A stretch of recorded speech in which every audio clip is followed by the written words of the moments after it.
ಇವಾಗ ನಿಮ್ಮ ಥರನೇ ಬಾಡಿ ಬಿಲ್ಡರ್ ಆಗಬೇಕು ಅಂತ ಎಷ್ಟೊಂದು ಜನ ಕಷ್ಟಪಟ್ಟಿರ್ತಾರೆ. ಬಾಡಿ ಬಿಲ್ಡರ್ಸ್ಗಳು ಏನೇನೆಲ್ಲ ಅಂದರೆ ಟ್ರೈ ಮಾಡ್ತಿರ್ತಾರೆ. ಬಟ್ ಕೆಲವೊಬ್ಬರಿಗೆ ಅದು ಅಚೀವ್ಮೆಂಟ್ ಮಾಡೋಕ್ಕಾಗಲ್ಲ.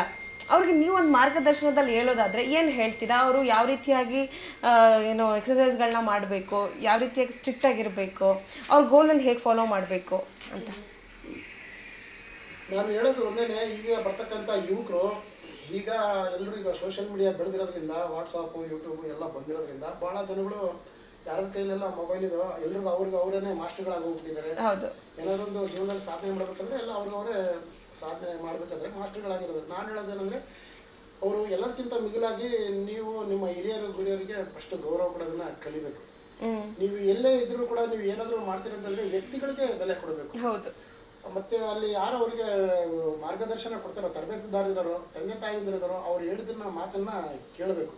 ಯಾಕಂದರೆ ಈಗ ಯೂಟ್ಯೂಬಲ್ಲಿ ಒಂದು ಡೀಟೇಲ್ ನೋಡಿದ ತಕ್ಷಣ ಅಥವಾ ಏನೋ ನನಗೆ ಗೊತ್ತು ಅಂತಂದು ಏನೋ ಒಂದು ಮಾಡೋಕ್ಕೆ ಹೋದಾಗ ಅಲ್ಲಿ ಯಾರೋ ನೀವು ಇಷ್ಟೇ ಒಂದು ವಿಡಿಯೋನ ನಾವು ಕಣ್ಣಿಂದ ಮೋಟಿವೇಶನ್ ನೋಡ್ಬೋದೇ ಹೊರತು ಅಲ್ಲಿ ನೋಡಿದ್ರೆ ಯಾರು ನಿಮ್ಮ ಕಣ್ಣು ಮುಂದೆ ಯಾರು ಬರೋಲ್ಲ. ಹೌದು, ವ್ಯಕ್ತಿಗಳಿಗೆ ಮನುಷ್ಯ ಒಬ್ಬರಿಗೆ ಬೆಲೆ ಕೊಡಬೇಕು. ವ್ಯಕ್ತಿಗಳನ್ನ ನೀವೇನು ಸಾಧನೆ ಮಾಡಬೇಕಂತ ಯಾರೆಲ್ಲ ಯುವಕರು ಇದ್ದಾರೋ ಅದನ್ನು ಅವರು ಮನಸ್ಸಲ್ಲಿ ಇಟ್ಕೊಂಡು ಅವರು ಇದು ಮಾಡಬೇಕು. ಎಷ್ಟೇ ಮನುಷ್ಯ ಅವನು ಎಷ್ಟೇ ಎತ್ತರಕ್ಕೆ ಇರಲಿ, ಎಷ್ಟೇ ಗಾತ್ರಕ್ಕೆ ಇರಲಿ, ಅವನು ಎಷ್ಟೇ ಹಣ ಸಂಪಾದನೆ ಮಾಡಿರಲಿ, ಅವನು ಎಷ್ಟೇ ಸಾಧನೆ ಮಾಡಿರಲಿ, ಎಲ್ಲದಕ್ಕಿಂತ ಮಿಗಿಲಾಗಿ ಅವರಲ್ಲಿ ಒಂದು ಒಳ್ಳೆ ನಡವಳಿಕೆ ಇದ್ರೂ ಮಾತ್ರನೇ ಅವ್ರು ಗಳಿಸಿರ್ತಕ್ಕಂಥ ಹಣ, ಅವ್ರ ಅಧಿಕಾರ, ಅವ್ರಿಗೆಲ್ಲಿರ್ತಕ್ಕಂಥ ಸಾಧನೆಗೆ ಬೆಲೆ.